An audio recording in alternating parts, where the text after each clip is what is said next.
Welcome to tonight's reading of Voices of a People's History of the United States by Howard Zinn and Anthony Arnaud.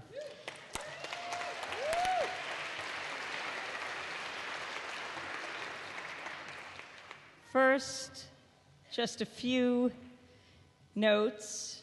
Tonight's event will be broadcast on Democracy Now!, on Pacifica Radio, on WBAI 99.5 FM, on Free Speech TV, Alternative Radio, Link TV, and other independent media.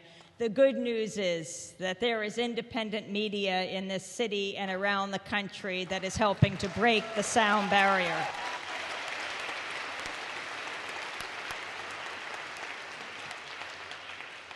I'm Amy Goodman, host of Democracy Now!, and it is wonderful to be here with Seven Stories Press, here to celebrate the publishing of Voices of a People's History of the United States and to introduce the star of this evening, though he would cringe at that word, Howard Zinn.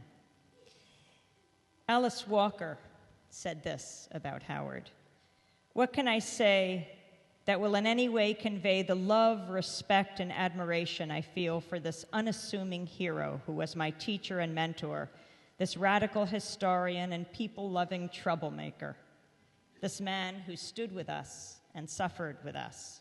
Howard Zinn was the best teacher I ever had and the funniest." The words of Alice Walker. Howard grew up in the slums of Brooklyn during the Depression. He said it was too organized to call them projects. At 17, he was a shipyard worker. By 21, an Air Force bombardier. After he bombed the French village with napalm, he went there to see what he had done and went to the bombed-out library and read accounts of what had happened and wondered how it was he hadn't questioned before what he was doing. He said it epitomized the stupidity of modern warfare and how the momentum of military machines carries armies on to do the most atrocious things that any rational person sitting down for 5 minutes and thinking about it would stop immediately. And then, years later, he was invited to speak at Hiroshima. He said he was planning to say that he was a bombardier, even though he didn't bomb Japan. He said he wanted to say, "I bombed people, innocent people, civilians, just as in Hiroshima." And then he said, describing that day in Hiroshima, when he got up to speak, he looked out at the people sitting there. "Suddenly something happened to my eyesight, my brain. I saw this blur of people who were blind with missing arms, missing legs, people whose skin was covered with sores. This was real. That's what these people look like. I looked out at them and I couldn't speak. In all the speaking I've ever done, nothing like that has ever happened to me. It was impossible. I just stood there. My voice choked up, and that was that." That is Howard Zinn, a historian with a heart, a person who is passionate about documenting what has taken place and bringing out the voices of those at the target end of the foreign policy of those in power in this country and around the world. After he got his PhD from Columbia, he went on to teach at Spelman, where he taught Alice Walker. He was a civil rights activist, jailed for his civil rights activism, and then for his anti-war protest. Howard Zinn went to Hanoi with Father Dan Berrigan, where he went to negotiate the release of U.S. POWs, perhaps best known for his book, A People's History of the United States, published in 1980. This book has broken every formula for success. It has sold now more than 1 million copies, each year selling more copies than the year before. This turns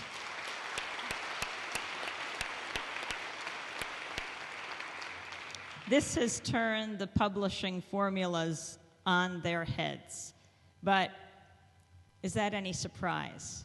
After all, we're talking about Howard Zinn, who's turned the writing of history on its head, who has taught us what it means to go back and meticulously, carefully, passionately bring back the voices of those, not the generals, not the presidents, not the war makers, but those who every day have worked to build this country and countries around the world who are not documented.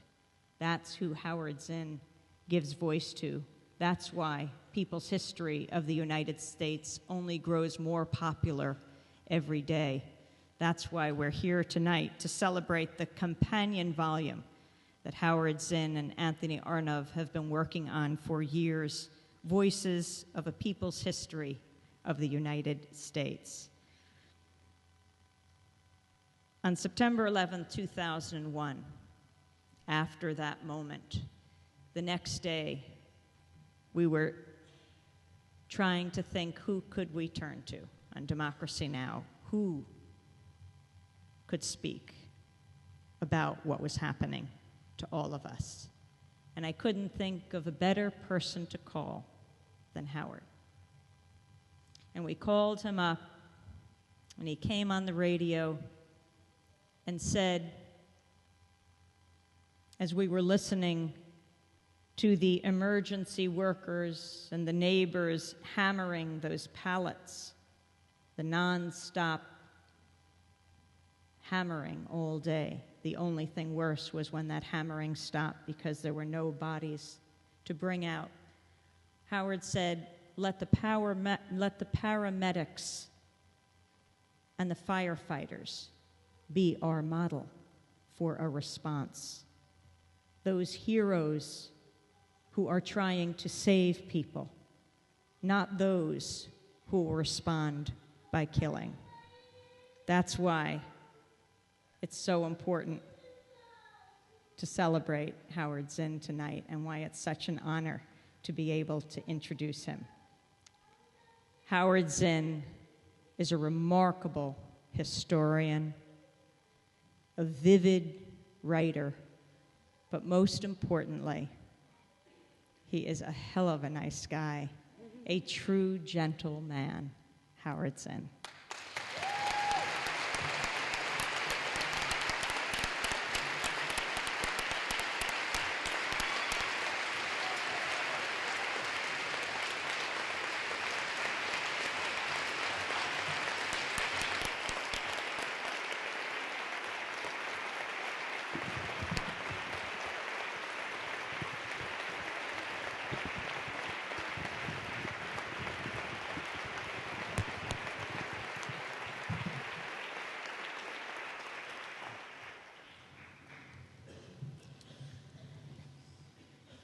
Thank you, Amy. I'm glad I didn't hear everything you said. It's an honor to be introduced by Amy Goodman. You probably know what would we do without her in Democracy Now? You know, really.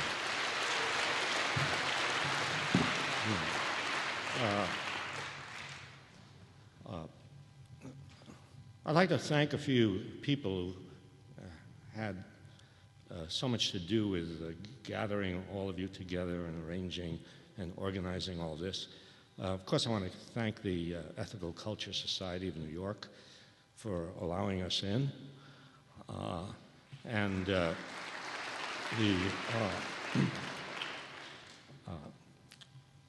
people of Seven Stories Press, which not only published my book, but I don't know, they even publish other books. And they worked very hard in organizing this. You know, Dan Simon, the sort of editor, I don't think he wants to be called editor-in-chief, but he's the editor of Seven Stories Press. There are others. But he's the one who had the most to do with all of this. And several other people from Seven Stories Press, have worked very hard on this.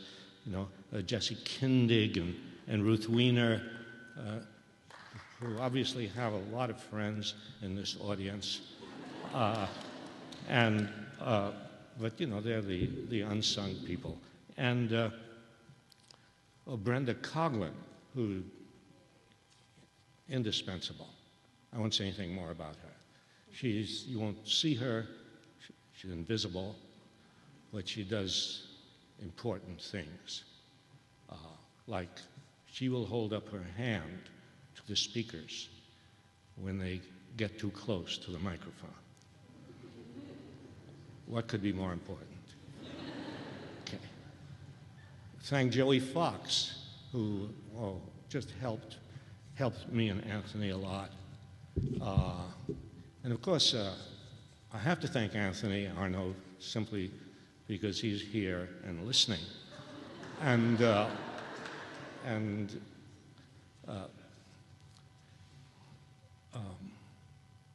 I guess I should tell you a little about how this came about. Tell you why you're here, although I guess no one knows better than you why you were here. How can I tell you why you are here? But I'll tell you how this came to pass.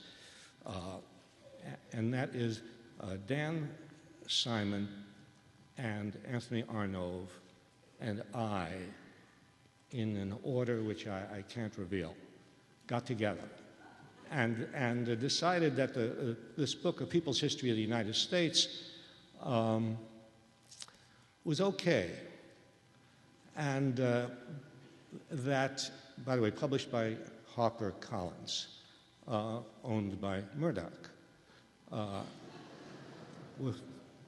always been grateful to him. And we got together and decided that in the people's history of the United States, what seemed to be the most interesting parts were the sort of little nuggets of other people's statements, not my words. And this is embarrassing when I thought of it. But not my words, but the words of other people, the words of fugitive slaves, of rebellious women, of working people, of socialists and anti-war activists, of dissidents of all kinds. So we had little nuggets of those words in people's history, and we decided that's not enough, and we should expand that and gather all sorts of voices of dissent, starting with the very beginning, and coming up to as close as we could to the present day, and so out of that, came this project in this rather formidable book, Voices of a People's History of the United States. So that's the origin of this, and so we decided that, and Seven Stories Press, was agreed to sort of work on this and organize this, and with Anthony and Brenda and other people, and the idea was to get some artists in New York, and this is what we did. We have assembled a wonderful bunch of artists who will read some of the selections from this book. And here they are. Wally Shawn,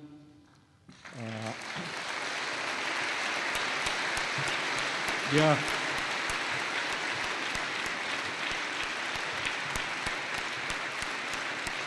Yeah.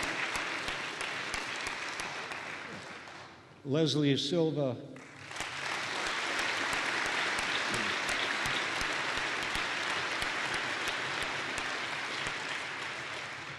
Brian Jones.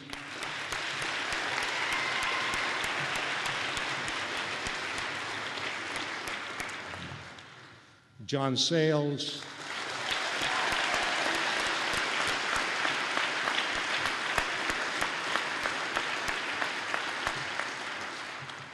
Sarah Jones.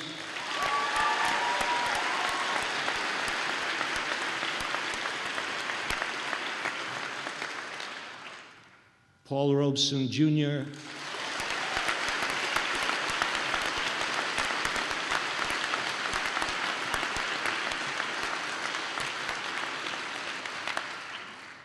Lily Taylor.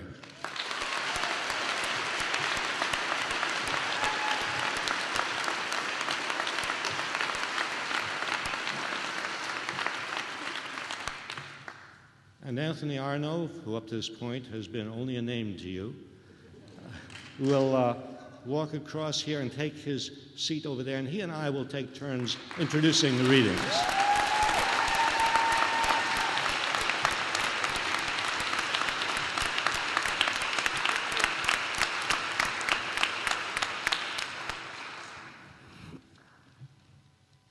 In recent years, the idealized, romanticized picture of Columbus has begun to be reconsidered. The evidence for this revised view comes mainly from Bartolomé de las Casas, who was a contemporary of Columbus and who himself witnessed the scenes on Hispaniola, which he describes in the following passages. The Indies were discovered in the year 1492. 49 years have passed since the first settlers penetrated the land, the first being the large and most happy isle called Hispaniola, perhaps the most densely populated place in the world. There must be close to 200 leagues of land, and all discovered was a beehive of people, as though God had crowded into these lands the vast majority of mankind. And of all the infinite universe of humanity, these people are the most guileless, the most devoid of wickedness and duplicity, the most obedient and faithful to their native masters and to the Spanish Christians whom they serve. And because they are so weak and complaisant, they are less able to endure heavy labor and soon die of no matter what malady. They are also a poor people, for they not only possess little, but have no desire to possess worldly goods. They are generally naked, with only their pudenda covered somewhat, and sleep on a kind of matting, or else in a suspended net called hamacas. They are very clean in their persons, with alert, intelligent minds, docile, and open to doctrine, very apt to receive our holy Catholic faith, to be endowed with virtuous customs and behave in a godly fashion. Yet, into this sheepfold, into this land of meek outcasts, there came some Spaniards who behaved like ravening wild beasts, like wolves, tigers, or lions that had been starving for many days, and to such a degree that this island of Hispaniola, having a population that I estimated to be more than 3 millions, has, after 40 years, a population of barely 200 persons. Their reason for killing such an infinite number of souls is that the Christians have an ultimate aim, which is to acquire gold and to swell themselves with riches in a very brief time and thus rise to a high estate disproportionate to their merits. These lands are so rich and felicitous, the native people so meek and patient, so easy to subject, that our Spaniards have no more consideration to them than beasts. No, for thanks be to God, they have treated beasts with some respect. I should say, instead, like excrement on the public squares. The Indians began to seek ways to throw the Christians out of their lands and took up arms, but their weapons are very weak and of little service in offense and still less in defense. The Christians, with their horses and swords and pikes, began to carry out massacres and strange cruelties amongst them, and spared neither the children, nor the aged, nor pregnant woman, nor women in childbed, not only stabbing and dismembering them, but cutting them to pieces, as if dealing with sheep in a slaughterhouse. They made low, wide gallows, on which the hanged victims' feet almost touched the ground, stringing them up in lots of 13, in memory of our Redeemer and his 12 apostles, then setting burning wood at their feet, and thus burn them alive. When tied to the stake, a very important noble, the cacique Hatue, was told by a Franciscan friar about the God of the Christians and the Articles of Faith, and what he could do in the brief time that remained to him in order to be saved and go to heaven. The cacique was told if he did not adopt the Christian faith, he would go to the inferno, where he would suffer eternal torment. He asked the friar if Christians, on the other hand, went to heaven. When told that they did, he said he would prefer to go to hell.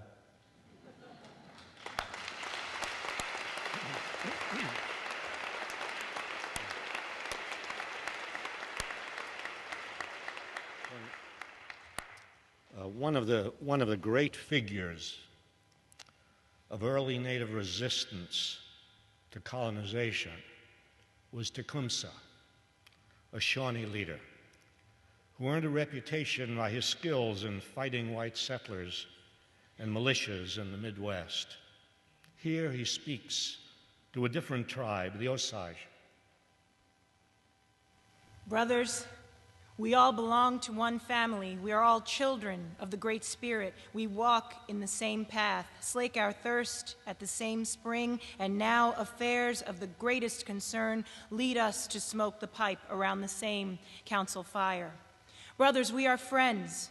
We must assist each other to bear our burdens. The blood of many of our fathers and brothers has run like water on the ground to satisfy the avarice of the white men. We ourselves are threatened with a great evil. Nothing will pacify them but the destruction of all red men. Brothers, when the white men first set foot on our grounds, they were hungry. They had no place on which to spread their blankets or to kindle their fires. They were feeble. They could do nothing for themselves. Our Father commiserated their distress and shared freely with them whatever the Great Spirit had given his red children. They gave them food when hungry, medicine when sick, spread skins for them to sleep on, and gave them grounds that they might hunt and raise corn. Brothers, the white people are like poisonous serpents. When chilled, they are feeble and harmless, but invigorate them with warmth, and they sting their benefactors to death. The white people came among us feeble, and now we have made them strong. They wish to kill us or drive us back as they would wolves and panthers. Brothers, the white men are not friends to the Indians. At first, they only asked for land and sufficient for a wigwam. Now, nothing will satisfy them but the whole of our hunting grounds from the rising to the setting sun. Brothers, who are white people that we should fear them? They cannot run fast and are good marks to shoot at. They are only men. Their fathers, our fathers, have killed many of them. Brothers, the Great Spirit is angry with our enemies. He speaks in thunder, and the earth swallows up villages and drinks up the Mississippi. The great waters will cover their lowlands. Their corn cannot grow, and the Spirit will sweep those who escape to the hills from the earth with his terrible breath. Brothers, we must be united. We must smoke the same pipe. We must fight each other's battles, and more than all, we must love the Great Spirit. He is for us. He will destroy our enemies and make all his red children happy.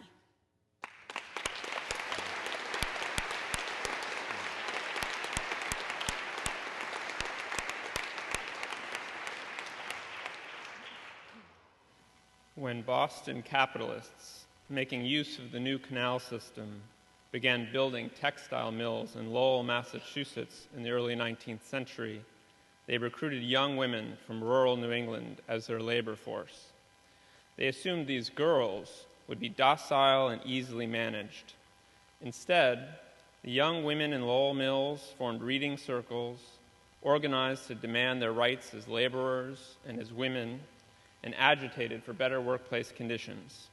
They printed leaflets and published their own newspaper, the Lowell Offering.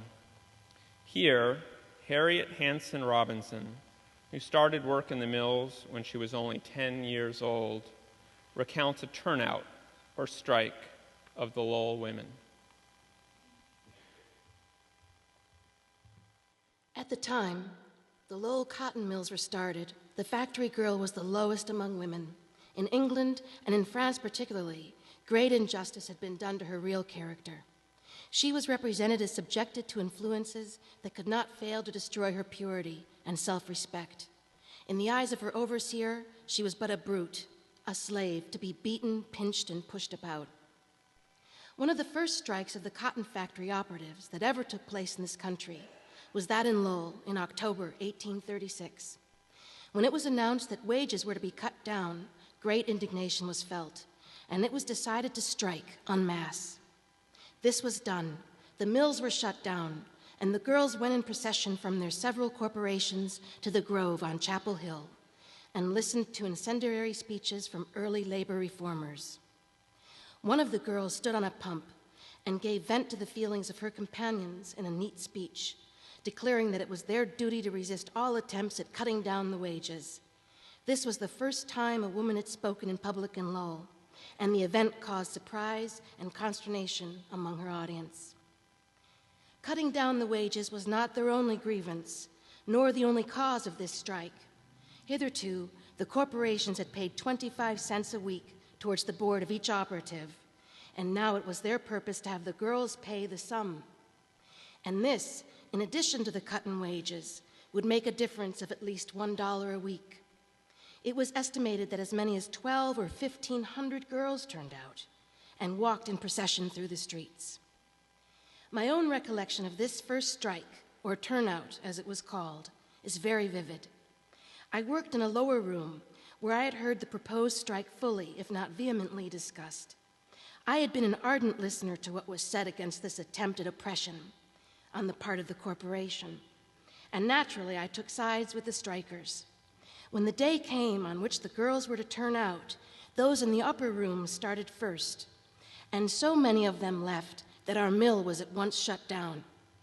Then, when the girls in my room stood irresolute, uncertain what to do, asking each other, "Would you, or shall we turn out?" and not one of them having the courage to lead off, I, who began to think they would not go out after all their talk, became impatient and started on ahead, saying with childish bravado, "I don't care what you do. I am going to turn out whether anyone else does or not." And I marched out and was followed by the others. As I looked back at the long line that followed me, I was more proud than I have ever been at any success I may have ever achieved. Oh, that was great.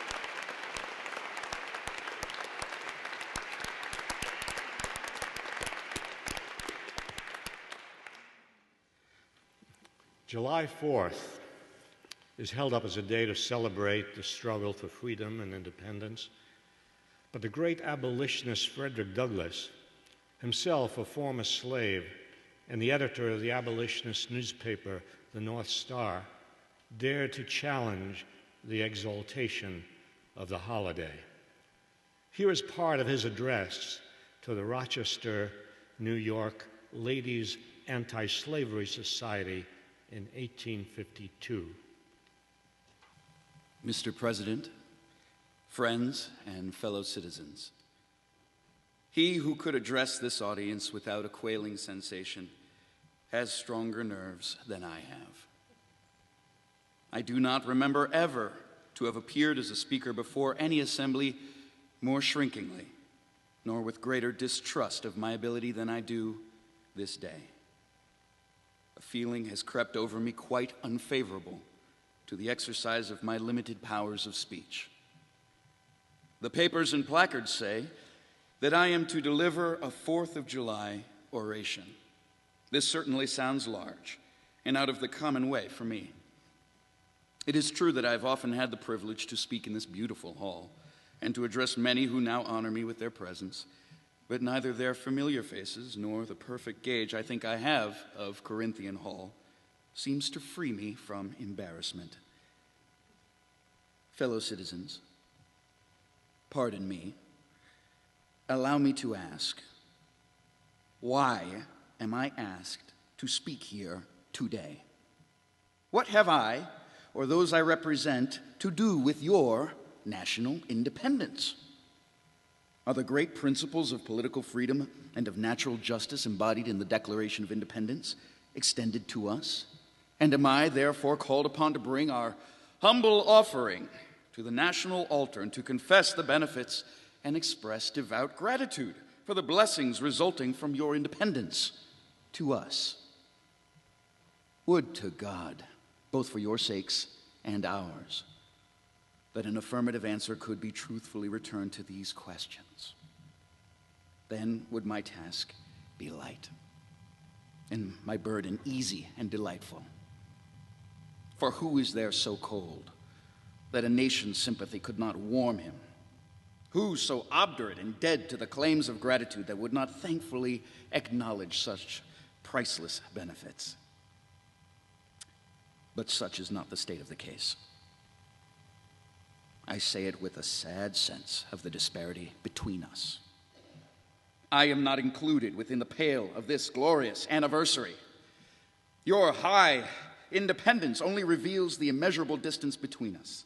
The blessings in which you this day rejoice are not enjoyed in common. The rich inheritance of justice, liberty, and prosperity bequeathed by your fathers is shared by you, not by me. The sunlight that brought light and healing to you has brought stripes and death to me. This 4th July is yours, not mine. You may rejoice, I must mourn. To drag a man in fetters into the grand illuminated temple of liberty and call upon him to join you in joyous anthems were inhuman mockery and sacrilegious irony. Do you mean, citizens, to mock me by asking me to speak today? What to the American slave is the 4th of July?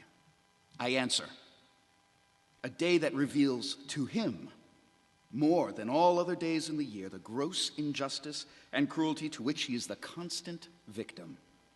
To him, your celebration is a sham. Your boasted liberty an unholy license, your national greatness swelling vanity. Your sounds of rejoicing are empty and heartless, your denunciations of tyrants, brass-fronted impudence, your shouts of liberty and equality, hollow mockery. Your prayers and hymns, your sermons and thanksgivings, with all your religious parade and solemnity, are to him mere bombast, fraud, deception, impiety, and hypocrisy, a thin veil to cover up crimes which would disgrace a nation of savages. There is not a nation on the earth more guilty of practices so shocking and bloody as are the people of the United States at this very hour. Go where you may, search where you will, roam through all the monarchies and despotisms of the old world, travel through South America, search out every abuse, and when you've found the last, lay your facts by the side of the everyday practices of this nation, and you will say with me that for revolting barbarity and shameless hypocrisy, America reigns without rival.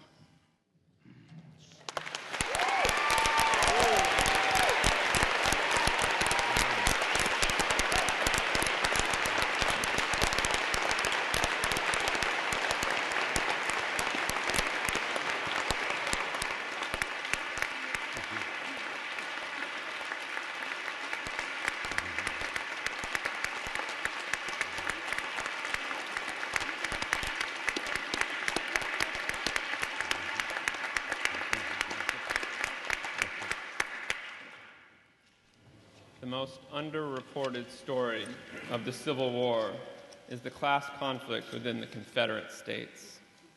In April 1863, in Richmond, Virginia, there was a bread riot. That summer, draft riots occurred in various southern cities.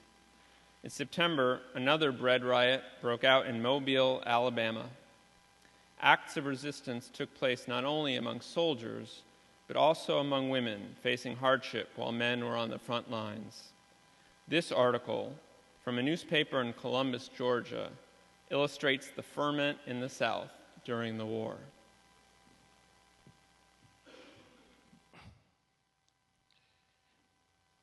Upon poor women and children, upon soldiers who are toiling and bleeding for liberty, upon salaried men who have not the time or who have no desire to speculate, the whole weight of this fearful struggle falls.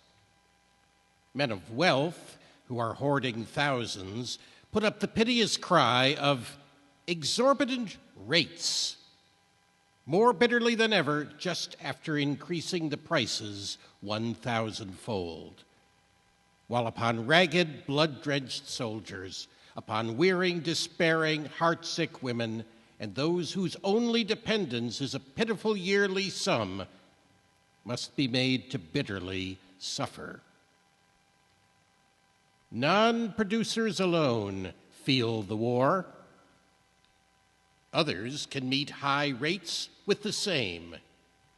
Those who speculate not must shift as best they can.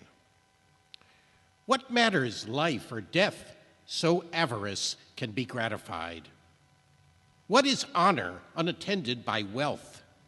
What is liberty unless money can be hoarded by millions? What if the country be ruined, its women ravished, its homes desolated, its altars violated, and freedom forever perish? What matters all, so the almighty dollar may be amassed in piles? What care men of the present day whether their country sinks, so property may be secured, and the price at which liberty is bought rests as light as possible upon their patriotic shoulders? That's right.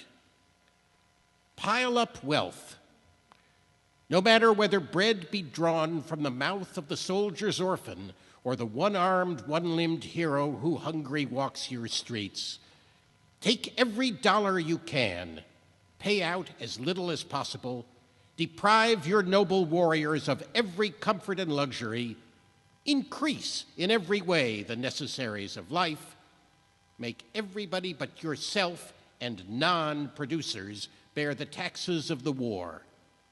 But be very careful to parade everything you give before the public. Talk boldly on the street corners of your love of country. Be a grand home general. And when the war is over, point to your princely palace and its magnificent surroundings and exclaim with pompous swell, "These are the results of my patriotism."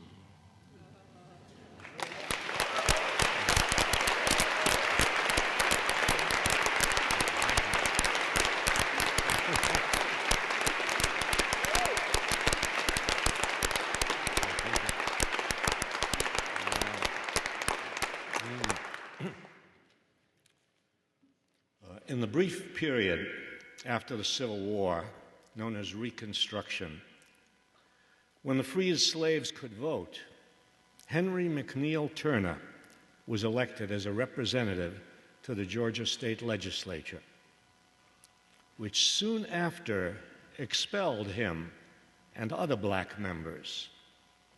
Here he addresses the members of the legislature. The Anglo-Saxon race, sir, is the most surprising one. No man has ever been more deceived in that race than I have been for the last 3 weeks. I was not aware that there was in the character of that race so much cowardice. The treachery which has been exhibited by gentlemen belonging to that race has shaken my confidence in it more than anything that has come under my observation from the day of my birth. What is the question at issue? Why, sir, this assembly today is discussing and deliberating on a judgment. There is not a cherubim that sits around God's eternal throne today that would not tremble, even were an order issued by the supreme God himself to come down here and sit in judgment on my manhood. Gentlemen, you may look at this question in whatever light you choose, and with just as much indifference as you may think proper to assume. But I will tell you, sir, that this is a question which will not die today. This event shall be remembered by posterity for ages yet to come, and while the sun shall continue to climb the hills of heaven. Whose legislature is this? Is it a white man's legislature, or is it a black man's legislature? Who voted for the Constitutional Convention in obedience to the mandate of the Congress of the United States? Who first rallied around the standard of Reconstruction? Who set the ball of loyalty rolling in the state of Georgia? And whose voice was heard on the hills and in the valleys of this state? It was the voice of the brawny-armed Negro with the few humanitarian-hearted white men who came to our assistance. I claim the honor, sir, of having been the instrument of convincing hundreds, yea, thousands of white men, that to reconstruct under the measures of the United States Congress was the safest and best course for the interest of the state. There are persons in this legislature today who are ready to spit their poison in my face, while they themselves opposed with all their power the ratification of this Constitution. They question my right to a seat in this body to represent the people whose legal votes elected me. This objection, sir, is an unheard of monopoly of power. No analogy can be found for it, except it be the case of a man who should go into my house, take possession of my wife and children, and then tell me to walk out. I stand very much in the position of a criminal before your bar, because I dare to be the exponent of the views of those who sent me here. Or in other words, we are told that if black men want to speak, they must speak through white trumpets. If black men want their sentiments expressed, they must be adulterated and sent through white messengers who will quibble and equivocate and evade. If this not be done, then the black men have committed an outrage, and their representatives must be denied the right to represent their constituents. The great question, sir, is this: am I a man? If I am such, I claim the rights of a man. Am I not a man because I happen to be of a darker hue than the honorable gentlemen around me?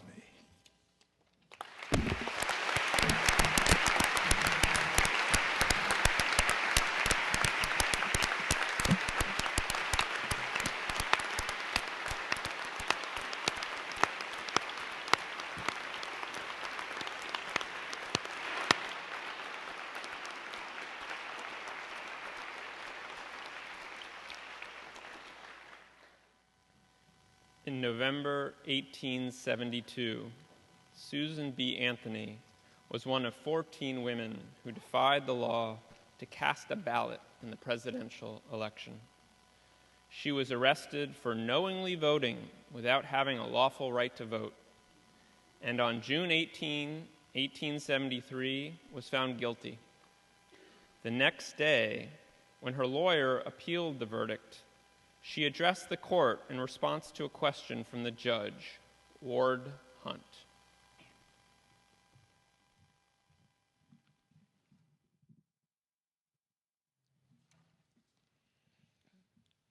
Has the prisoner anything to say why sentence shall not be pronounced? Yes, Your Honor. I have many things to say. For in your ordered verdict of guilty, you have trampled underfoot every vital principle of our government. My natural rights, my civil rights, my political rights, my judicial rights are all alike ignored. Robbed of the fundamental privilege of citizenship, I am degraded from the status of a citizen to that of a subject. And not only myself individually, but all of my sex are, by your honor verdict, doomed to political subjection under this so-called Republican form of government. The court cannot listen to a rehearsal of argument which the prisoner's counsel has already consumed 3 hours in presenting. May it please your honor, I am not arguing the question, but simply stating the reasons why sentence cannot, in justice, be pronounced against me. Your denial of my citizens' right to vote is the denial of my right of consent as one of the governed, the denial of my right of representation as one of the taxed, the denial of my right to a trial by jury of my peers as an offender against the law. Therefore, the denial of my sacred right to life, liberty, property. The court cannot allow the prisoner to go on.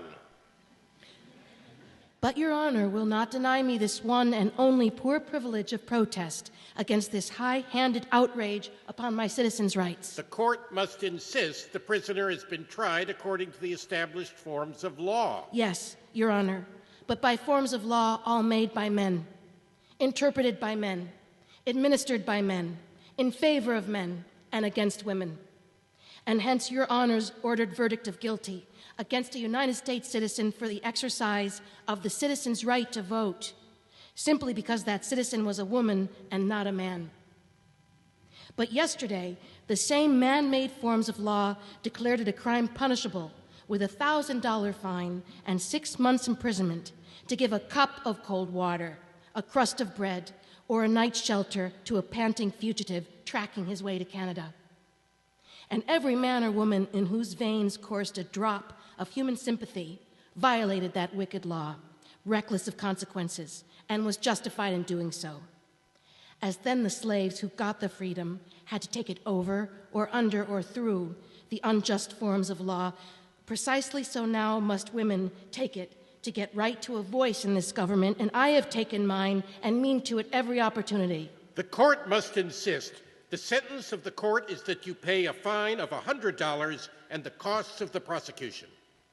May it please your honor, I will never pay $1 for your unjust penalty.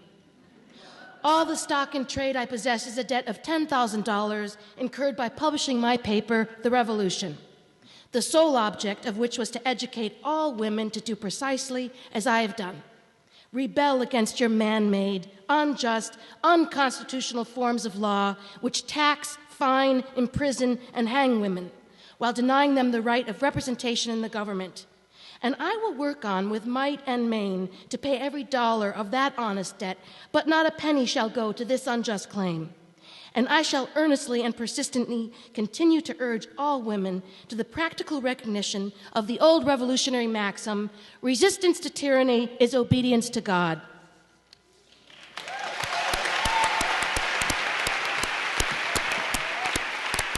Wow. Wonderful.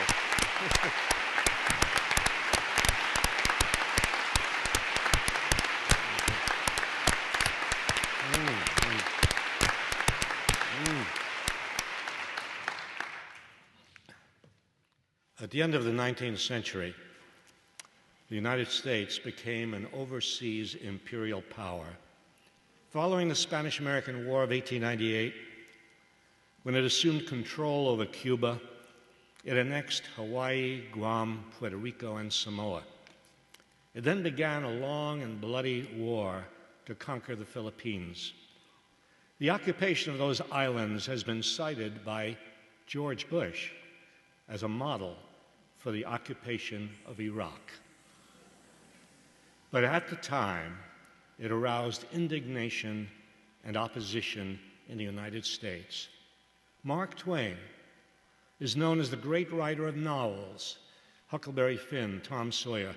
Less known is that he was a leader of the anti-imperialist movement. He said, "I am opposed to having the eagle put its talons on any other land." Here is his reaction to the massacre by an American Army regiment of some 600 men, women, and children on the southern island of the Philippines.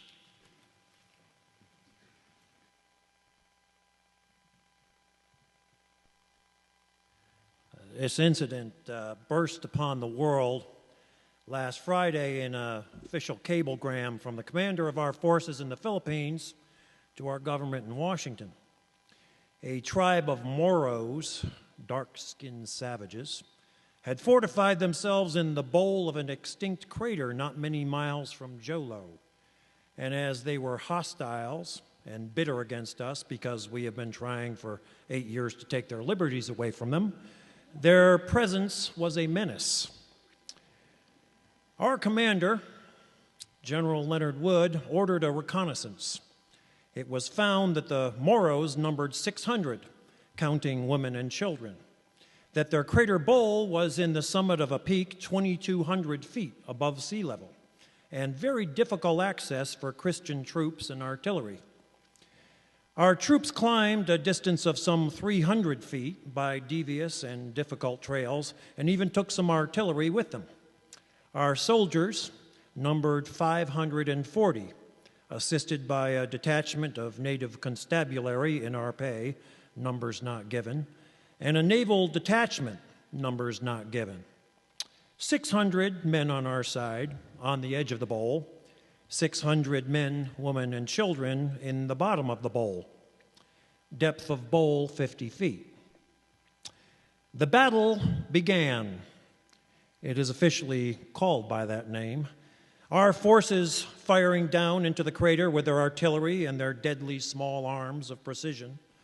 The savages furiously returning the fire, probably with brickbats, though this is merely a surmise of mine, as the weapons used by the savages are not nominated in the telegram.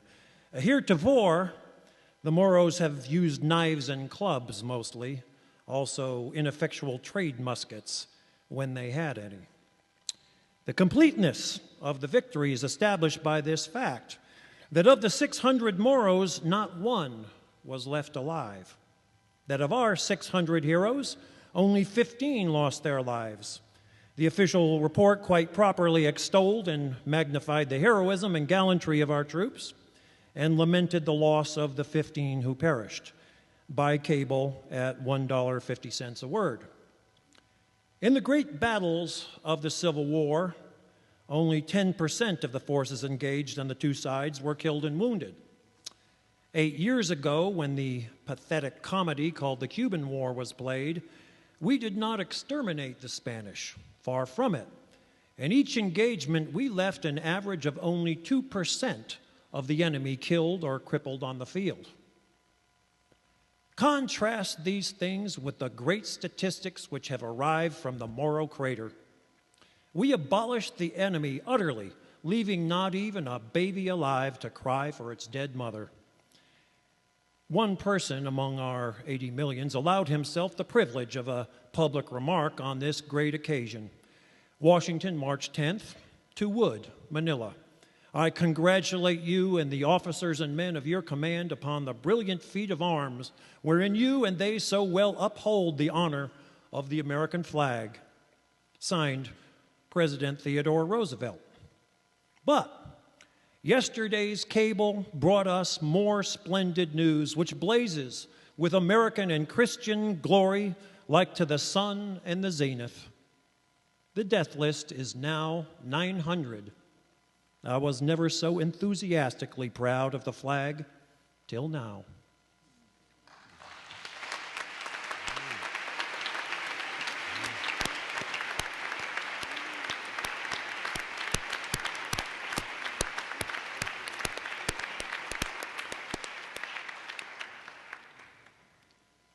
A Lithuanian immigrant, Emma Goldman was an anarchist and a feminist orator.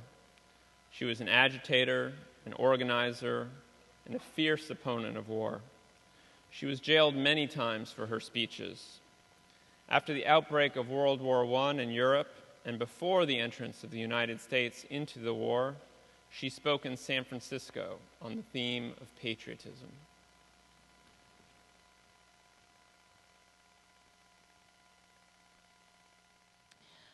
What is patriotism? Is it love of one's birthplace, the place of childhood's recollections and hopes, dreams and aspirations? Leo Tolstoy, the greatest anti-patriot of our times, defines patriotism as the principle that will justify the training of wholesale murderers, a trade that requires better equipment for the exercise of man-killing than the making of such necessities of life as shoes, clothing, and houses, a trade that guarantees better returns and greater glory than that of the average working man. Indeed, conceit, arrogance, and egotism are the essentials of patriotism. Let me illustrate. Patriotism assumes that our globe is divided into little spots, each one surrounded by an iron gate. Those who have had the fortune of being born on some particular spot consider themselves better, nobler, grander, more intelligent than the living beings inhabiting any other spot. It is therefore the duty of everyone living on that chosen spot to fight, kill, and die in the attempt to impose his superiority upon all the others. The inhabitants of the other spots reason in like manner, of course, with the result that, from early infancy, the mind of the child is poisoned with blood-curdling stories about the Germans, the French, the Italians, Russians, etc. When the child has reached manhood, he is thoroughly saturated with the belief that he is chosen by the Lord himself to defend his country against the attack or invasion of any foreigner. It is for that purpose that we are clamoring for a greater army and navy, more battleships and ammunition. We Americans claim to be peace-loving people. We hate bloodshed. We are opposed to violence. Yet we go into spasms of joy over the possibility of projecting dynamite bombs from flying machines upon helpless citizens. We are ready to hang, electrocute, or lynch anyone who, from economic necessity, will risk his own life in the attempt upon that of some industrial magnate. Yet our hearts swell with pride at the thought of America becoming the most powerful nation on earth, and that it will eventually plant her iron foot on the necks of all other nations. Such is the logic of patriotism. Thinking men and women the world over are beginning to realize that patriotism is too narrow and limited a conception to meet the necessities of our time. The centralization of power has brought into being an international feeling of solidarity among the oppressed nations of the world, a solidarity which represents a greater harmony of interests between the working man of America and his brothers abroad than between the American miner and his exploiting compatriot. A solidarity which fears not foreign invasion because it is bringing all the workers to the point when they will say to their masters, "Go and do your own killing. We have done it long enough for you."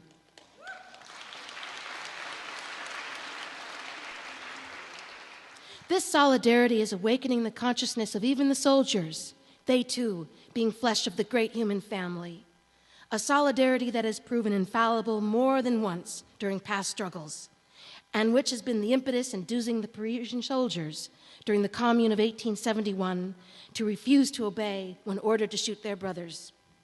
It has given courage to men who mutinied on Russian warships during recent years. It will eventually bring about the uprising of all the oppressed and downtrodden against their international exploiters.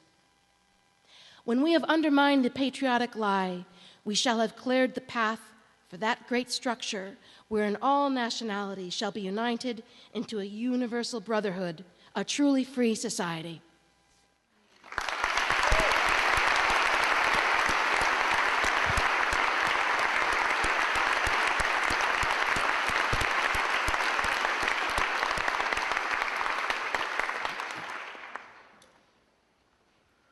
One of the most eloquent and uncompromising voices against war was that of Eugene Debs. At first an organizer of railroad workers, later a leader of the Socialist Party. On June 18, 1918, he spoke in Canton, Ohio, in defiance of the Espionage Act, which made it a crime to say anything that would obstruct recruitment into the armed forces. He was arrested, found guilty, and his sentence of 10 years was upheld by a unanimous Supreme Court. Here's the speech that led to his arrest. Sam Johnson declared that patriotism is the last refuge of the scoundrel. He must have had the Wall Street gentry in mind. Or at least their prototypes. For in every age it has been the tyrant, the oppressor, and the exploiter who has wrapped himself in the cloak of patriotism or religion, or both, to deceive and overawe the people. Every solitary one of these aristocratic conspirators and would-be murderers claims to be an arch-patriot. Every one of them insists that the war is being waged to make the world safe for democracy. What humbug! What rot! What false pretense! These autocrats, these tyrants, these red-handed robbers and murderers, the patriots.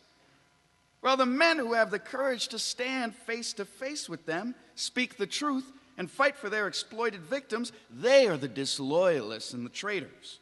If this be true, I want to take my side by side with the traitors in this fight. Wars throughout history have been waged for conquest and plunder. In the Middle Ages, when the feudal lords who inhabited the castles whose towers may still be seen along the Rhine concluded to enlarge their domains, to increase their power, their prestige, and their wealth, they declared war upon one another. But they themselves did not go to war any more than the modern feudal lords, the barons of Wall Street, go to war. The feudal barons of the Middle Ages, the economic predecessors of the capitalists of our day, declared all wars. And their miserable serfs fought all the battles. The poor, ignorant serfs had been taught to revere their masters, to believe that when their masters declared war upon one another, it was their patriotic duty to fall upon one another and to cut one another's throats for the profit and glory of the lords and barons who held them in contempt. And that is war in a nutshell. The master class has always declared the wars. The subject class has always fought the battles.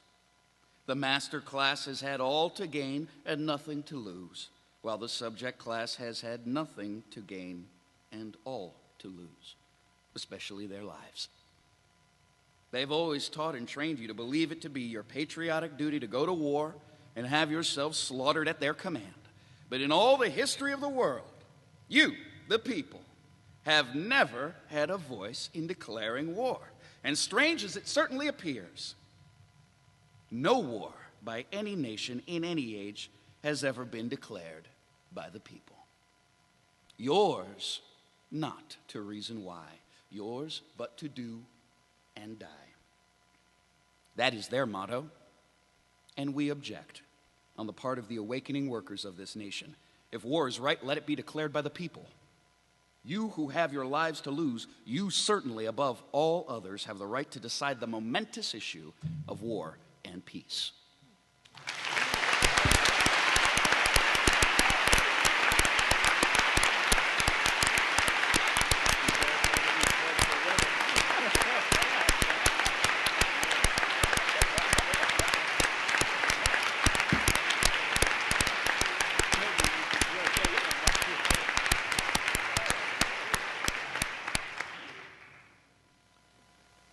On November 11th, 1918, World War I ended.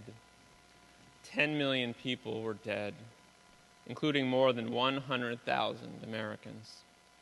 Disillusionment quickly set in and was reflected in a burst of anti-war literature, as in the poems of Wilfred Owen and Siegfried Sassoon, Erich Maria Remarque's All Quiet on the Western Front, Ernest Hemingway's Farewell to Arms, and Ford Madox Ford's No More Parades. The rebellious and anti-authoritarian poet E.E. Cummings, who served in an ambulance group in France during World War I, here writes of a conscientious objector to the war.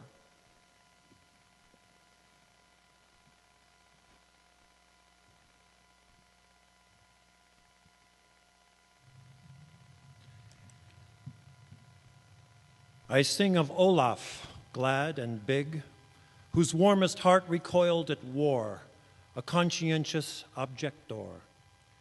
His well-beloved Colonel Trigg, West Pointer most succinctly bred, took erring Olaf soon in hand. But though an honest of overjoyed non-coms, first knocking on the head him do through icy waters roll, that helplessness which others stroke with brushes recently employed anent this muddy toilet bowl, while kindred intellects evoke allegiance per blunt instruments. Olaf, being to all intents a corpse, and wanting any rag upon which God unto him gave, responds without getting annoyed, I will not kiss your fucking flag. Straightway the silver blurred looked grave, departing rapidly to shave. But though all kinds of officers, a yearning nation's blue-eyed pride, their passive prey did kick and curse, until for wear their clarion voices and boots were much the worse, and egged the first-class privates on, his rectum wickedly to tease by means of skillfully applied bayonets roasted hot with heat. Olaf, upon what once were knees, does almost ceaselessly repeat, there is some shit I will not eat. Our president, being of which assertions duly notified, threw the yellow son of a bitch into a dungeon, where he died. Christ, of his mercy infinite, I wish to see, and Olaf too, preponderatingly because, unless statistics lie, he was more brave than me, more blonde than you.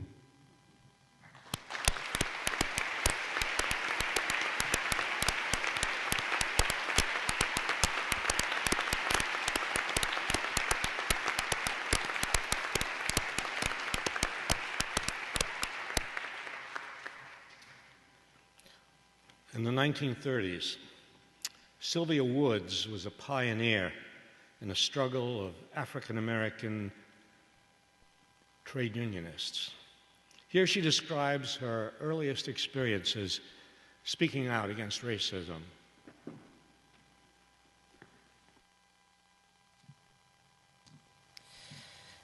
When I was maybe 10 years old, I changed schools. On the way to school, I had to go through a park that was for white people only. There were swings in this park, and I so much wanted sometimes just to stop and swing a little while, but we couldn't because we were black. I would walk through this park to my school, where there weren't any swings. Every morning, all the kids would line up according to classrooms, and we would have prayers and sing the Star-Spangled Banner. One day, I decided I wasn't going to sing the Star-Spangled Banner. I just stood there every morning, and I didn't sing it. One of the teachers noticed that I wasn't doing it.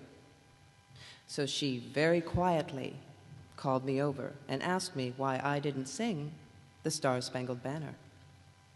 I said I just didn't feel like singing it. So she said, well, then you have to go into the principal and explain that to him. All of the children in the school take part, and you've got to do so too. Okay. I went into the principal, and he asked me why I wasn't singing the Star-Spangled Banner.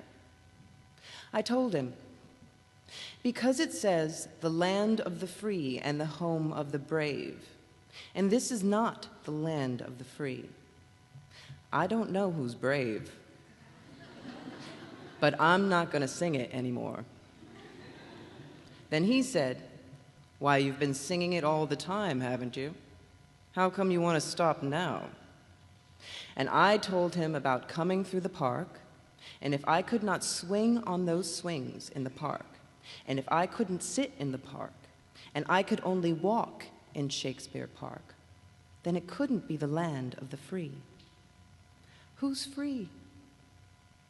He didn't say anything. Then he said, well, you could pledge your allegiance to your flag. I said, it's not my flag. The flag is with freedom. If the land is free and the flag is mine, then how come I can't do like the white kids do.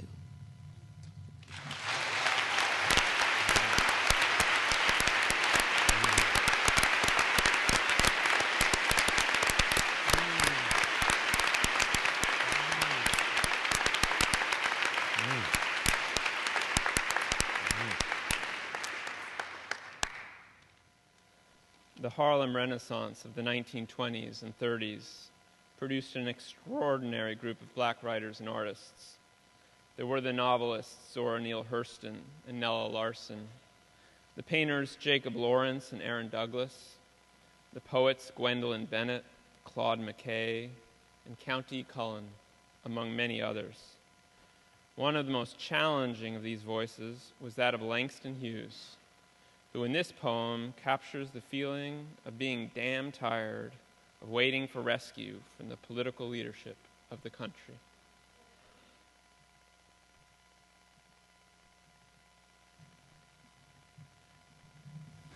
The pot was empty, the cupboard was bare. I said, "Papa, what's the matter here?" "I'm waiting on Roosevelt, son." "Roosevelt?" "Roosevelt. Waiting on Roosevelt, son." The rent was due and the light was out. I said, "Tell me, Mama, what's it all about?" "We're waiting on Roosevelt, son." "Roosevelt?" "Roosevelt, just waiting on Roosevelt."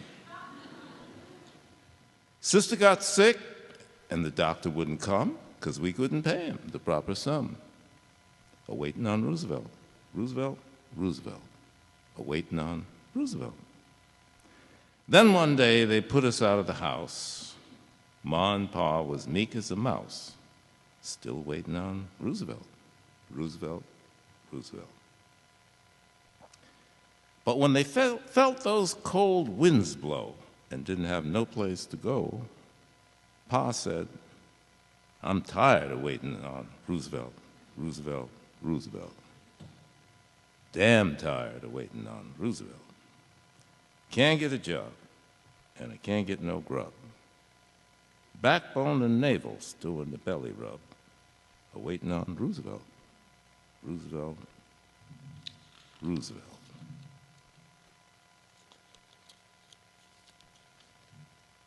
And a lot of other folks what's hungry and cold done stop believing what they've been told by Roosevelt, Roosevelt, Roosevelt.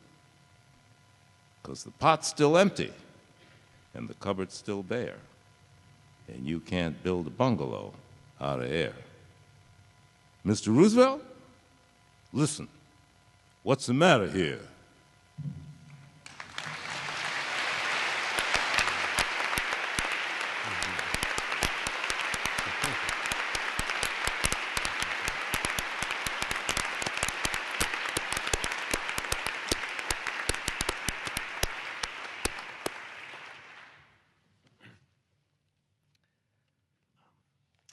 The Japanese-American civil rights activist, feminist, author, Yuri Kochiyama was born and raised in San Pedro, California. She and her family were among the 120,000 Japanese Americans on the West Coast who were rounded up in a wave of anti-Japanese hysteria that followed the bombing of Pearl Harbor. President Franklin D. Roosevelt signed Executive Order 9066 on February 19, 1942, giving the Army the power, without warrants, indictments, or hearings, to arrest all Japanese Americans, 3/4 of them children born in the United States and therefore citizens, take them from their homes, transport them to camps far in the interior, and keep them there under prison conditions. The Supreme Court upheld this on grounds of military necessity. Not until the 1980s did the federal courts concede that a wrong had been committed. Yuri Kochiyama describes here the conditions in the detention camps. I was red, white, and blue when I was growing up. I taught Sunday school and was very, very American. We were just kids rooting for our high school. I was 19 at the time of evacuation, and I had just finished junior college.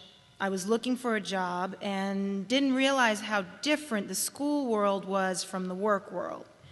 In the school world, I never felt racism, but when you got into the work world, it was very difficult. This was 1941, just before the war.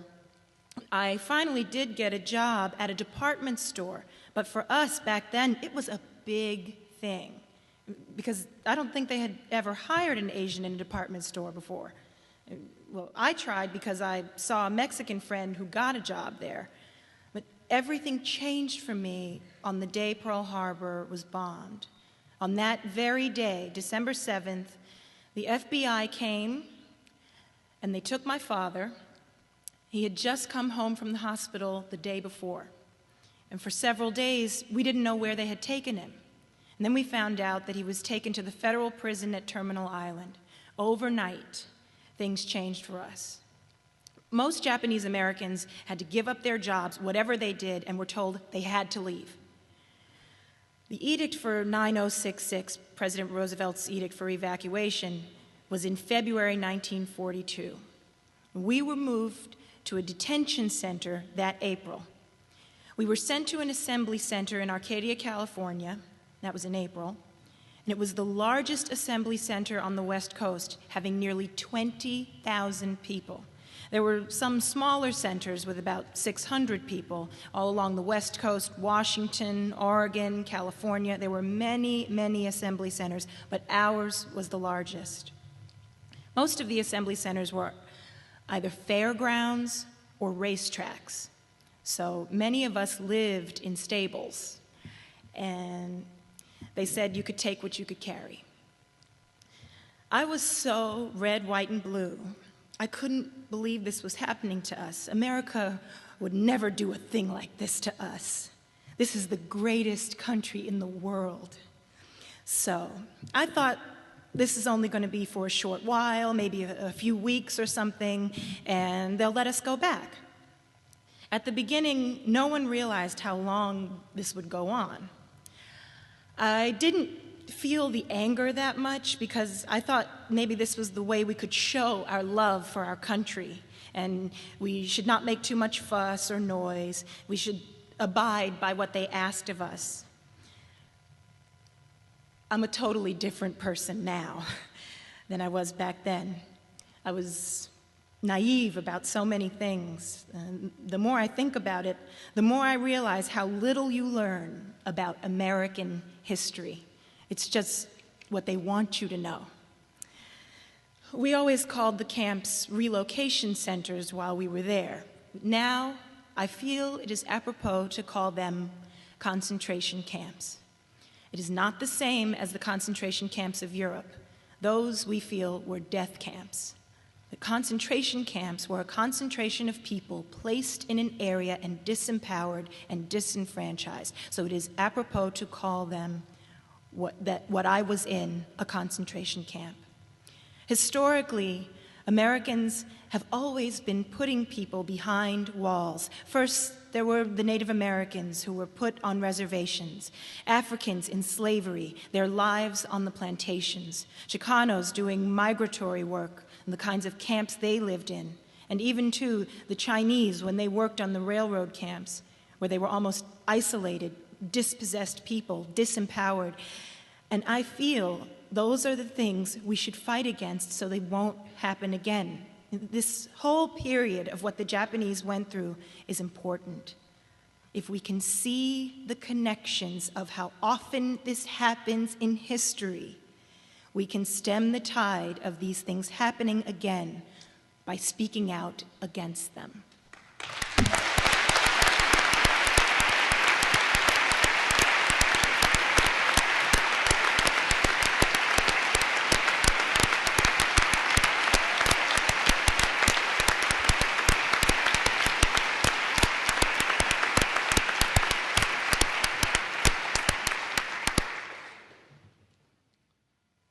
At the end of World War II, HUAC, the House Committee on Un-American Activities, set up in 1938 to investigate subversive activity in the United States, called before it Hollywood writers, actors, and directors, presumably to find evidence of communist influence in the movie industry.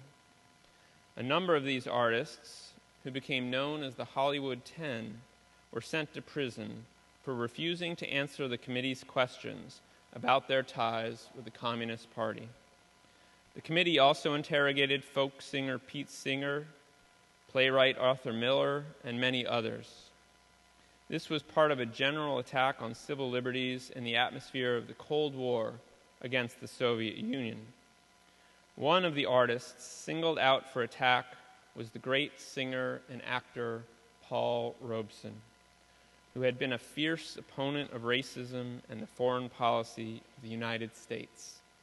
Here is a statement Robeson intended to present before HUAC, but which he was not allowed to read.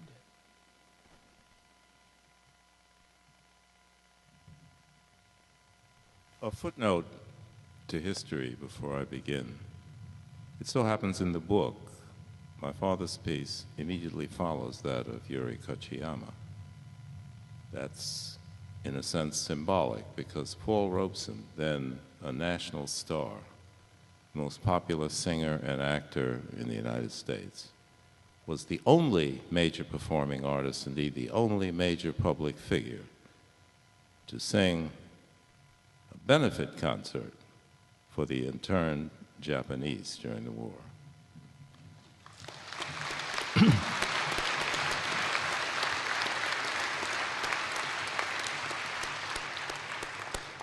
"15 years later, denied a passport, he himself was, in a sense, under house arrest in his own land.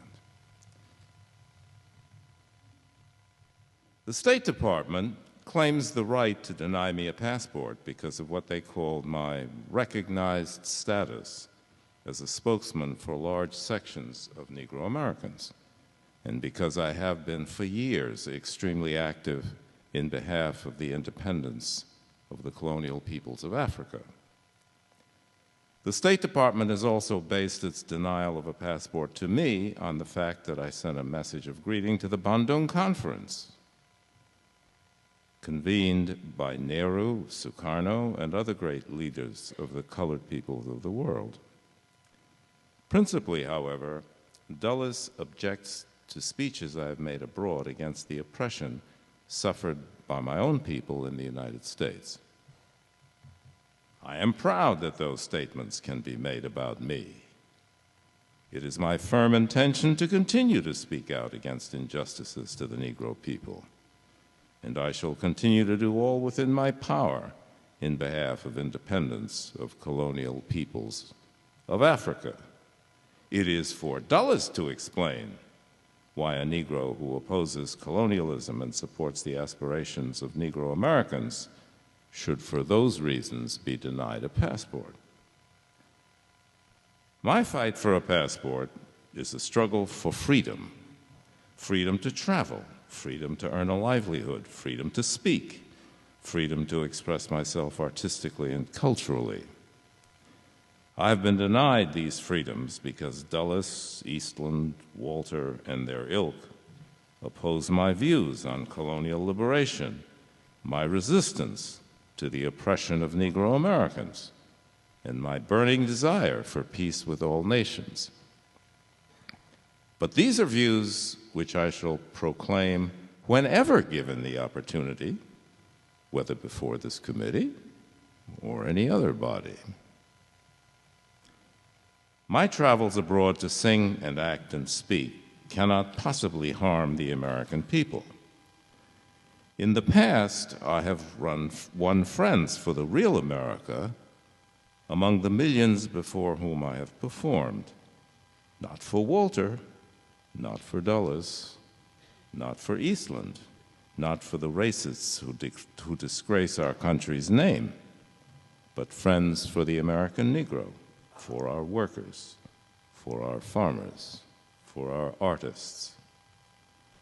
By continuing the struggle at home and abroad for peace and friendship with all of the world's people, for an end to colonialism, and for full citizenship for Negro Americans, and for a world in which art and culture may abound. I intend to continue to win friends for the best in American life.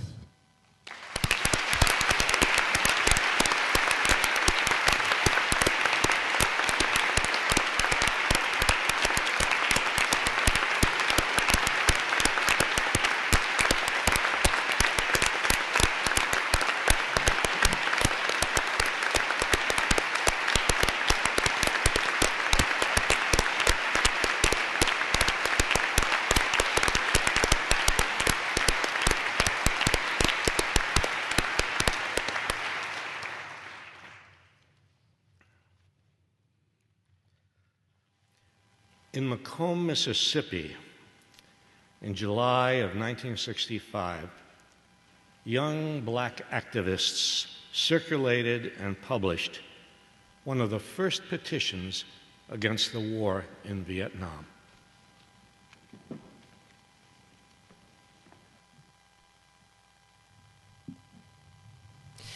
Here are 5 reasons why Negroes should not be in any war fighting for America. 1, no Mississippi Negroes should be fighting in Vietnam for the white man's freedom until all the Negro people are free in Mississippi. 2, Negro boys should not honor the draft here in Mississippi. Mothers should encourage their sons not to go. 3, we will gain respect and dignity as a race only by forcing the U.S. government and the Mississippi government to come with guns, dogs, and trucks to take our sons away to fight and to be killed. 4, no one has a right to ask us to risk our lives and kill other colored people in Vietnam so that the white American can get richer. We will be looked upon as traitors by all colored people of the world if the Negro people continue to fight and die without a cause. 5, last week a white soldier from New Jersey was discharged from the Army because he refused to fight in Vietnam. He went on a hunger strike. Negro boys can do the same thing. We can write and ask our sons if they know what they are fighting for. If he answers freedom, tell him that's what we're fighting for here in Mississippi. If he says democracy, tell him the truth. We don't know anything about communism, socialism, and all that. But we do know that Negroes have caught hell right here under this American democracy.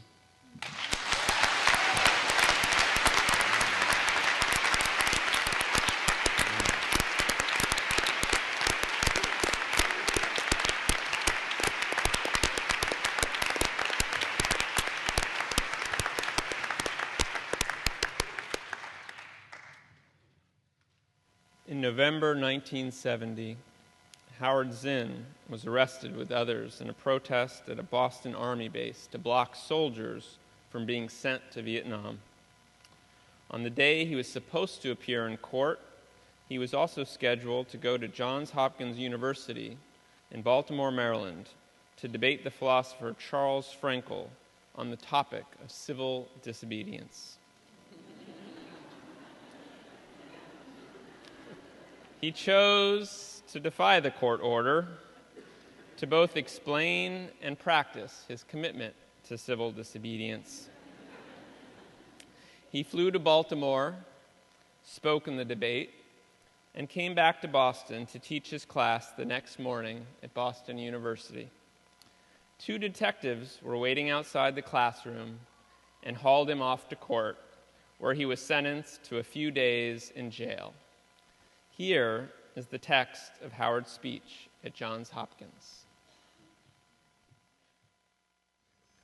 I start from the supposition that the world is topsy-turvy, that things are all wrong, that the wrong people are in jail and the wrong people are out of jail, that the wrong people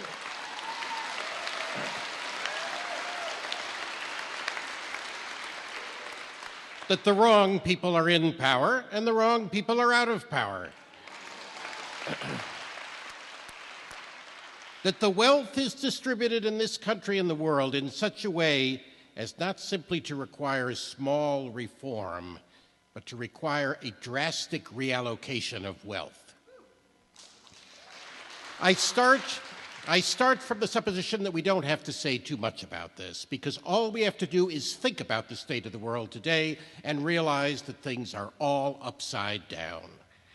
Daniel Berrigan is in jail, a Catholic priest, a poet who opposes the war. And J. Edgar Hoover is free, you see.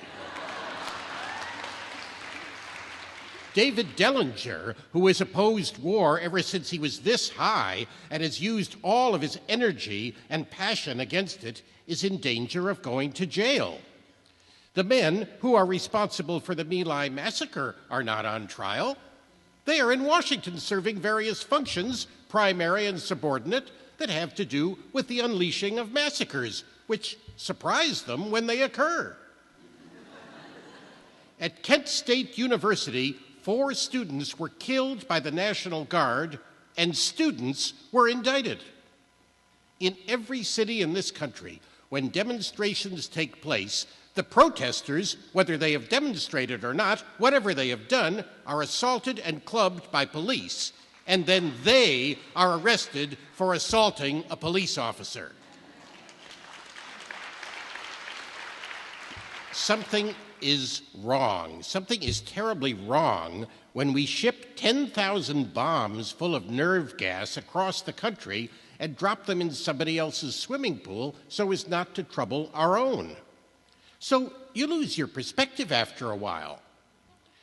If you don't think, if you just listen to TV and read scholarly things, you actually begin to think that things are not so bad, or that just little things are wrong.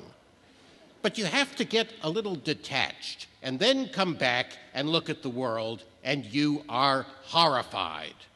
So we have to start from that supposition that things are really topsy-turvy. And our topic is topsy-turvy, civil disobedience. As soon as you say the topic is civil disobedience, you're saying our problem is civil disobedience. That is not our problem. Our problem is civil obedience.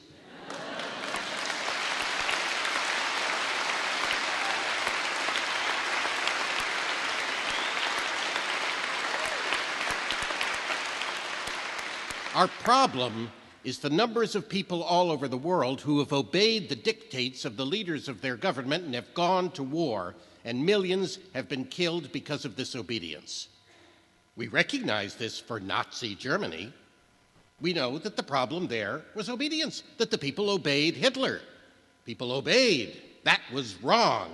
They should have challenged. They should have resisted. And if we were only there, we would have showed them. Even in Stalin's Russia, we can understand that. People are obedient, all these herd-like people. Remember those bad old days when people were exploited by feudalism? Everything was terrible in the Middle Ages. But now we have Western civilization, the rule of law. The rule of law has regularized and maximized the injustice that existed before the rule of law. That is what the rule of law has done. When in all the nations of the world, the rule of law is the darling of the leaders and the plague of the people, we ought to begin to recognize this. We have to transcend these national boundaries in our thinking. Nixon and Brezhnev have much more in common with one another than we have with Nixon. J. Edgar Hoover has far more in common with the head of the Soviet secret police than he has with us. It's the international dedication to law and order that binds the leaders of all countries in a comradely bond. That's why we're always surprised when they get together. They smile, they shake hands, they smoke cigars. They really like one another, no matter what they say. Yossarian was right. Remember in Catch-22? He'd been accused of giving aid and comfort to the enemy, which nobody should ever be accused of. And Yossarian said to his friend Clevenger, The enemy is whoever is going to get you killed, whichever side they're on. And we must remember that our enemies are not divided along national lines, that enemies are not just people who speak different languages and occupy different territories. Enemies are people who want to get us killed. The law is the Bill of Rights. In fact, that's what we think of when we develop our reverence for the law. So you have to be careful when you say, I'm for the law, I revere the law. What part of the law are you talking about? I'm not against all law, but I think we ought to begin to make very important distinctions about what laws do what things to what people. What we are trying to do, I assume, is really to get back to the principles and aims and spirit of the Declaration of Independence. This spirit is resistance to illegitimate authority and to forces that deprive people of their life and liberty and right to pursue happiness. And therefore, under these conditions, it urges the right to alter or abolish their current form of government. And the stress had been on abolish. But to establish the principles of the Declaration of Independence, we are going to need to go outside the law, to stop obeying the laws that demand killing or that allocate wealth the way it has been done, or that put people in jail for petty technical offenses and keep other people out of jail for enormous crimes.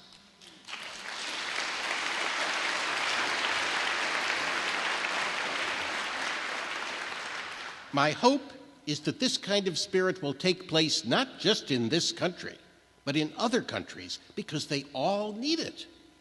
People in all countries need the spirit of disobedience to the state.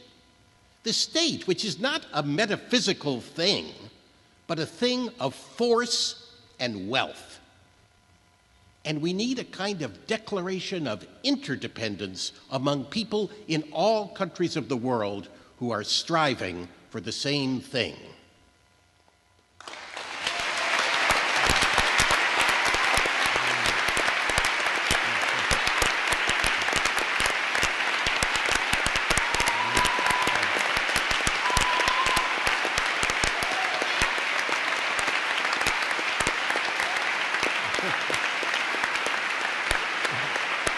Delivered it a lot better than I did.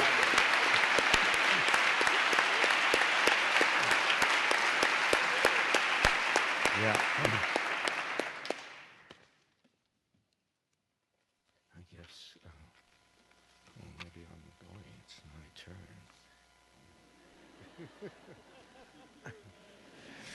I'm so wrapped up in myself.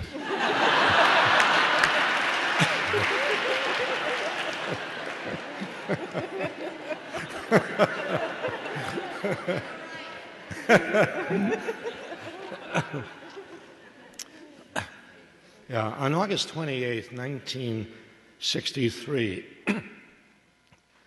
the historic March on Washington for Jobs and Freedom brought more than 200,000 demonstrators to the steps of the Lincoln Memorial to fight for civil rights.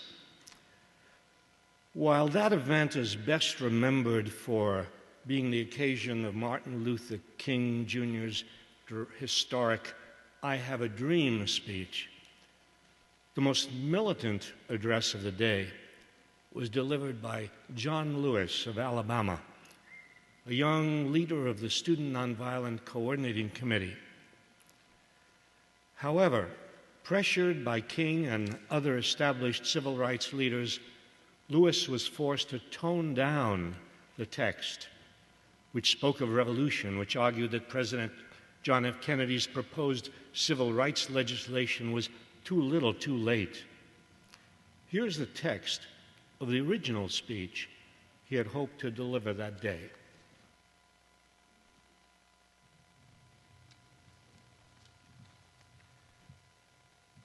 We march today for jobs and freedom, but we have nothing to be proud of. For hundreds and thousands of our brothers are not here. They have no money for their transportation. for they are receiving starvation wages or no wages at all. In good conscience, we cannot support the administration's civil rights bill, for it is too little and too late. There's not one thing in the bill that will protect our people from police brutality. This bill will not protect young children and old women from police dogs and fire hoses. The voting section of this bill will not help thousands of black citizens who want to vote. It will not help the citizens of Mississippi, of Alabama, and Georgia who are qualified to vote but lack a sixth grade education. We are now involved in revolution. This nation is still a place of cheap political leaders who build their careers on immoral compromise and ally themselves with open forms of political and economic exploitation. What political party here can stand up and say, my party is the party of principles? The party of Kennedy is also the party of Eastland. The party of Javits is also the party of Goldwater. Where's our party? The revolution is at hand, and we must free ourselves of the chains of political and economic slavery. The nonviolent revolution is saying we will not wait for the courts to act, for we have been waiting for hundreds of years. We will not wait for the president, the Justice Department, nor Congress. We will take matters into our own hands and create a source of power outside any national structure that could and would assure us victory. To those who have said, be patient and wait, we must say that patience is a dirty and nasty word. We cannot be patient. We do not want to be free gradually. We want our freedom, and we want it now. We cannot depend on any political party, for both the Democrats and Republicans have betrayed the basic principles of the Declaration of Independence.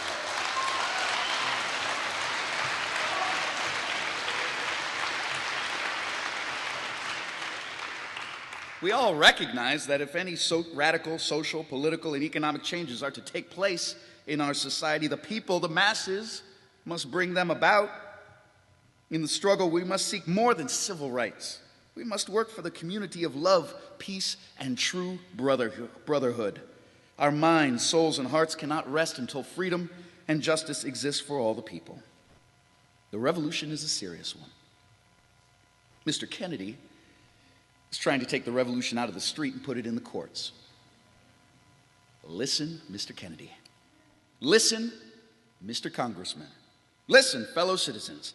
The black masses are on the march for jobs and freedom, and we must say to the politicians that there won't be a cooling off period. We won't stop now.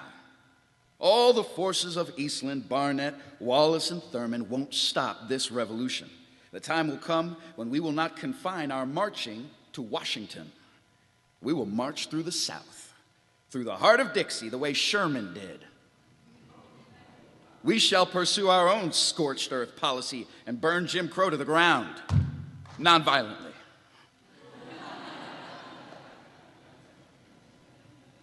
We shall fragment the South into 1,000 pieces and put them back together in the image of democracy. We will make the actions of the past few months look petty. And I say to you, wake up, America.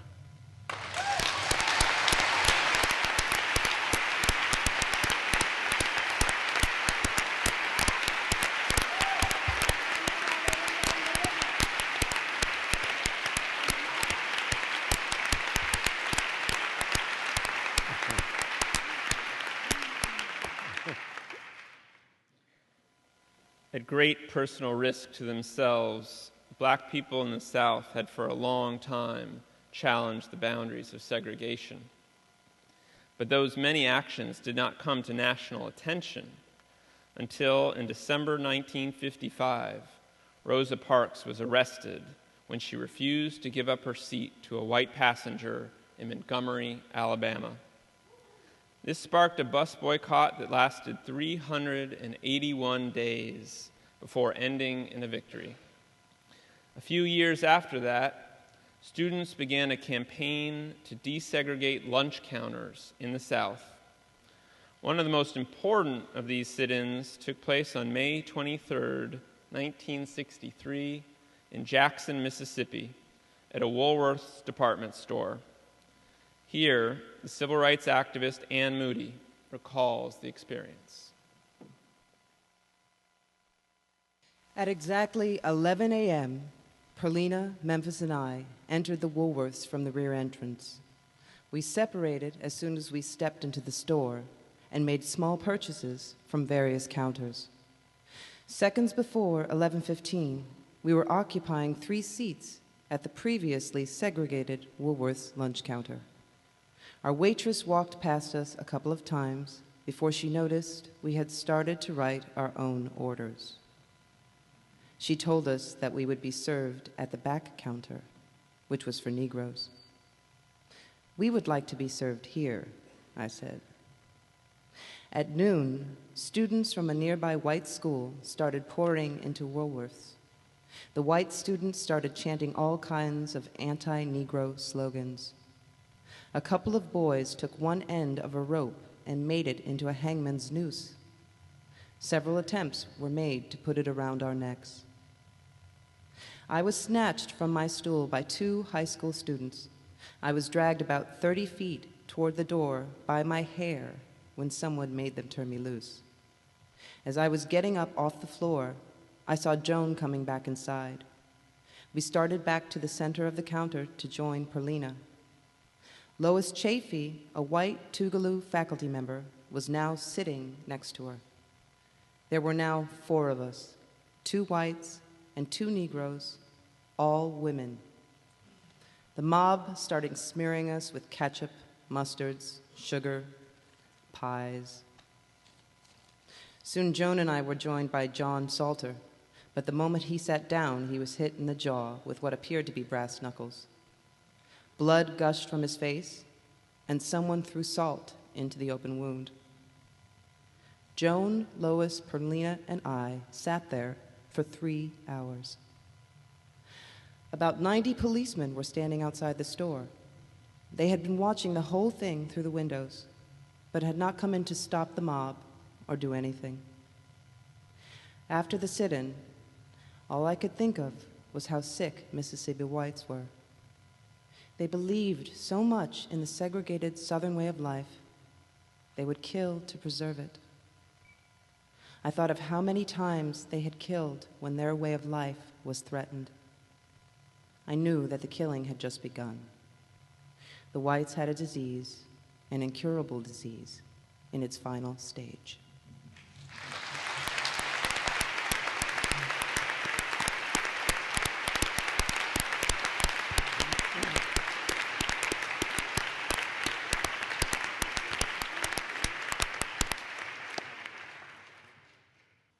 The history of AIDS has been one of denial and suppression, because those most immediately affected by the disease in its early years were gays and lesbians, often people of color and drug users. President Ronald Reagan did not make public mention of the epidemic until October 1987. People with HIV and AIDS and public health advocates have had to battle for recognition of the disease, for affordable and effective treatment, for public education and health programs to prevent the spread of HIV. March 1987 saw the formation of ACT UP, the AIDS Coalition to Unleash Power, in New York. The group popularized the slogan, "Silence equals death," and engaged in direct action and civil disobedience to arouse the public. Here are the words of Vito Russo, the author of a groundbreaking book called The Celluloid Closet, and a founding member of ACT. Russo himself died as a result of AIDS in 1990, aged 44. A friend of mine in New York City has a half-fare transit card, which means that you get on buses and subways for half price. And the other day, when he showed his card to the token attendant, the attendant asked what his disability was, and he said, "I have AIDS." And the attendant said, "No, you don't. If you had AIDS, you'd be home dying." And so I wanted to speak out today as a person with AIDS who is not dying. You know, for the last 3 years since I was diagnosed, my family thinks two things about my situation. One, they think I'm going to die. And two, they think that my government is doing absolutely everything in their power to stop that. And they're wrong on both counts. So, if I'm dying from anything, I'm dying from homophobia. If I'm dying from anything, I'm dying from racism. If I'm dying from anything, it's from indifference and red tape, because these are the things that are preventing an end to this crisis. If I'm dying from anything, I'm dying from Jesse Helms. If I'm dying from anything, I'm dying from the President of the United States. And especially if I'm dying from anything, I'm dying from the sensationalism of newspapers and magazines and television shows which are interested in me as a human interest story, only as long as I'm willing to be a helpless victim, but not if I'm fighting for my life. If I'm dying from anything, I'm dying from the fact that not enough rich, white, heterosexual men have gotten AIDS for anybody to give a shit. You know, living with AIDS in this country is like living in the Twilight Zone. Living with AIDS is like living through a war which is happening only for those people who happen to be in the trenches. Every time a shell explodes, you look around, you discover that you've lost more of your friends, but nobody else notices. It isn't happening to them. They're walking the streets as though we weren't living through some sort of nightmare. And all the time, only you can hear the screams of the people who are dying and their cries for help. No one else seems to be noticing. Someday the AIDS crisis will be over. Remember that. And when that day comes, when that day has come and gone, there'll be people alive on this earth, gay people and straight people, men and women, black and white, who will hear the story that once there was a terrible disease in this country and all over the world, and that a brave group of people stood up and fought, and in some cases gave their lives so that other people might live. And we have to commit ourselves to doing that. And then after we kick the shit out of this disease, we're all going to be alive to kick the shit out of this system so that this never happens again.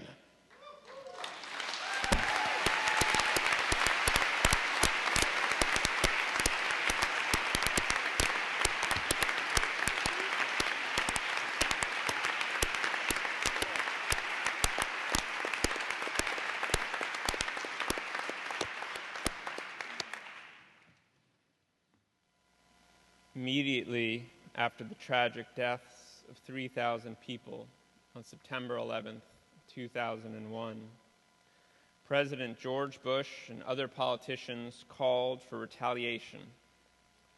It was soon clear that Afghanistan would be their target, even though a majority of the hijackers were from Saudi Arabia, and there was no clear evidence linking the government of Afghanistan to the attacks.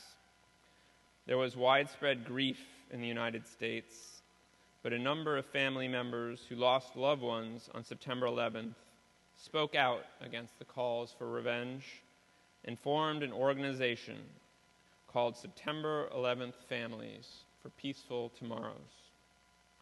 4 days after the hijackings, Phyllis and Orlando Rodriguez, whose son Gregory, 31 years old, was killed while working on the 103rd floor of the World Trade Center, sent this open letter to the New York Times.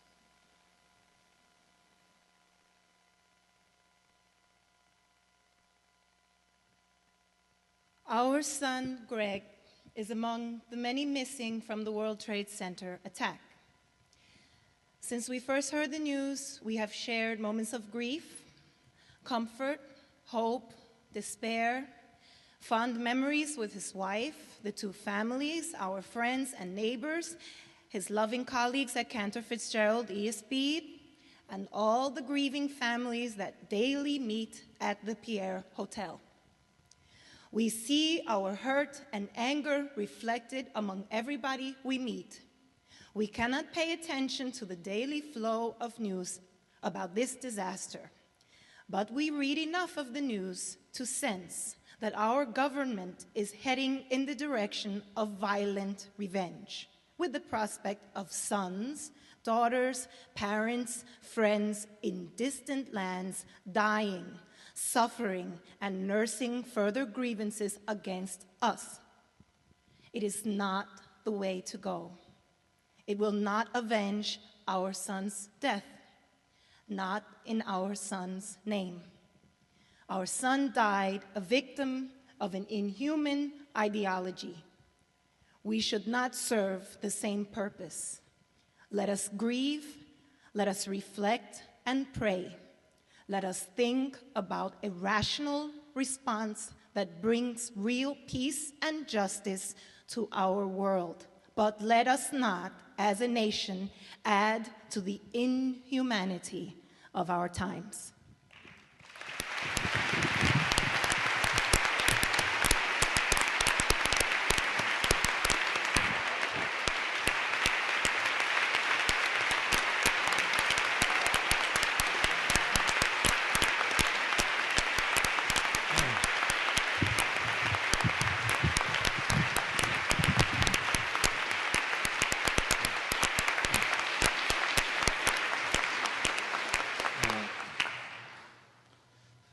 Thank all of you for coming.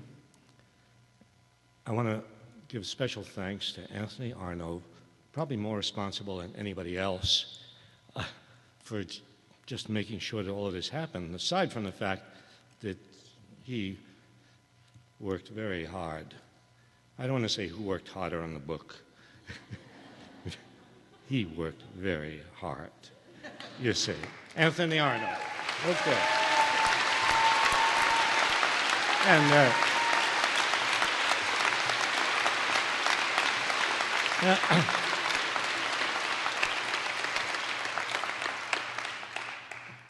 and these wonderful people in the arts who gave their time tonight to read. Wally Shawn, Leslie Silva, Brian Jones, John Sayles, Sarah Jones, Paul Robeson, Lily Taylor. Thank you.